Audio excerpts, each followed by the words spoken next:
Hey folks, Farmer Joe here, coming at you fresh from the field. So today I wanted to give you a couple of tips for caring for your garden. Hopefully you picked up a whole bunch of seedlings here at the farm store. I've been hearing feedback from people, oh my god, the plants are doing so well in my garden, they're looking great, that's fantastic. Thank you for the feedback, keep it coming.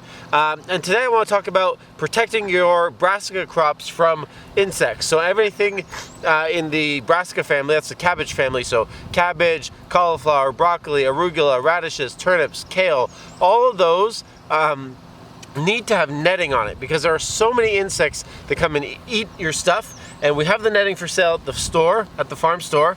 So this is netting. It's not what we call row cover. Row cover is a different material we use in the fall and in the spring to protect from frost, but it creates too much heat for the brassicas, and brassicas do not like excessive amounts of heat. So here we go, we've got some beautiful little cabbages in there. They're growing nice and protected from the insects, and just this week we actually fertilized them with some. I'm trying to find some to show it to you, but obviously it got hoed, so it got all mixed in. But just this week, this is the last weeding that we're going to do because pretty soon the plants are going to take all the space, and we added some pelleted chicken manure and pelleted compost just to give it a little boost. And so that's something you're going to be wanting to do with your crops about once a month for any plant that's large, not like herbs or flowers or stuff like that, but like cabbages, broccoli, squash, cucumbers, tomatoes, the corn, potatoes, the plants that get big, you want to fertilize them about once a month.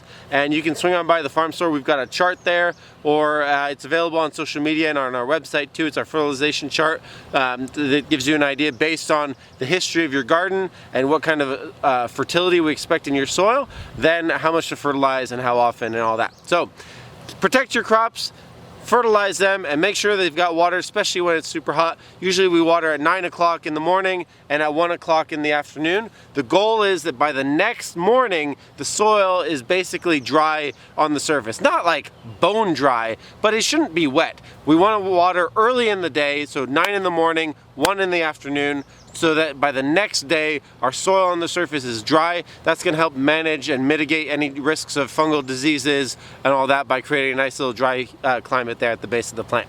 So there you go. I hope your garden does fantastic this summer. If you have any questions, post a comment or shoot us an email, and we'll look forward to working together to make sure that you have the best garden possible.